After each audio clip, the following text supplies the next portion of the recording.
थोड़ा सा कठिन क्वेश्चन पूछा था, लेकिन देखिए हम समझाएं बढ़िया से। देखिए एमईएन की ऑक्सीकरण अवस्था कितना है, +2 है। +2 है, कैसे है +2? तो यहाँ पर हम जब लोग देखिए यहाँ पर हम निकालेंगे मैग्नीज का, जब हम लोग ऑक्सीडेशन नंबर निकालेंगे तो यहाँ पर एमईएन और बी का जो होता है Br जो होता है -1 होता है, 4 है तो -4 हो गया, और ये 2 है तो बराबर में 2 -2, और यहाँ पर मैग्नीज जब ये -4 इधर जाएगा तो प्लस में हो जाएगा, तो +4 हो जाएगा। ठीक है, तो यहाँ पर -2 +4 हो गया, तो इसको घटाएंगे तो +2 बचेगा। एमईएन कितना ऑक्सीकरण संख्या आया, +2 आया। +2 आया ऑक्सीकरण संख्या।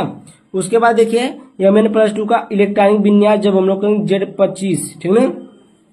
Z25 का मतलब ये नहीं है जिंक नहीं है, ठीक है। Z25 का मतलब ये है, ये Z का मतलब होता है परमाणु क्रमांक, ठीक है। यानी कि परमाणु कितना बचा है इसके पास, 25 परमाणु है। मान लीजिए ये साधारण तो 25 से, जब ये 2 इलेक्ट्रॉन ये प्लस में आ जाएगा, 2 इलेक्ट्रॉन दे देगा तो इसके पास 23 बचेगा। तो 25 का जब हम लोग इलेक्ट्रॉनिक विन्यास करते हैं तो 3d5 4s2 में जाता है, ठीक है। आर्गन 18 होता है, ठीक है। 3d5 4s2, ये आर्गन 18 इसलिए लिखा जाता है कि 18 तत्वों का 18 जो इलेक्ट्रॉन है ये आर्गन में आ गए, मतलब यहाँ तक की इलेक्ट्रॉनिक विन्यास यहीं तक होगा। और उसके बाद का जो होता है देखिए 7 को बचे हैं जो यहाँ पर 3d5 और 4s2 में। अब देखिए जब हम लोग क्या करेंगे, ये +2 इलेक्ट्रॉन इसको मतलब +2 आया कब, जब ये किसी को अपना 2 इलेक्ट्रॉन दान दे दिया। जब ये किसी को अपना 2 इलेक्ट्रॉन दान देगा तो इसी पर क्या आ जाएगा, प्लस चार्ज आ जाएगा। और माइनस चार्ज कब आता है, जब कोई इलेक्ट्रॉन किसी से लिया रहता है तो उस पर माइनस चार्ज रहता है, ठीक है। अब देखिए यहाँ पर इसमें 5 अनपेयर्ड इलेक्ट्रॉन, 5 अनपेयर्ड कैसे हैं, देखिए यहाँ पर 3d5 यानी कि ये जो 4s2 वाला है 2 इलेक्ट्रॉन अपना दे दिया है, बचा कितना, 5 इलेक्ट्रॉन बचा है, वो भी डी वाले में। तो डी वाले में कितने उपकोष होते हैं, 1 2 3 4 5 उपकोष होते हैं।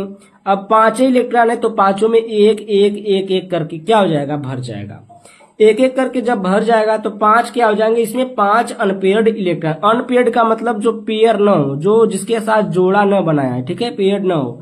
अब देखिए चुंबकीय आघूर्ण निकालेंगे हम लोग, तो इसमें 5 आया, n का मान, n की जगह पर हम लोग क्या रखेंगे, 5 रखेंगे, ठीक है। n की जगह पर हम लोग क्या रखेंगे, 5 रखेंगे। तो यहाँ पर देखिए हम लिखे हैं n बराबर अपविकलित इलेक्ट्रॉन की संख्या 5, तो यहाँ पर 5 रखेंगे। 5 और 5 + 2 ये 35 आ गया। यहाँ पर देखिए 5 2 7 7 5 35 हो जाएगा। लगभग में इसका मान क्या जाएगा, 5.92 बोर मैग्नेट्रॉन आ जाएगा, ठीक है। इतना मान आया।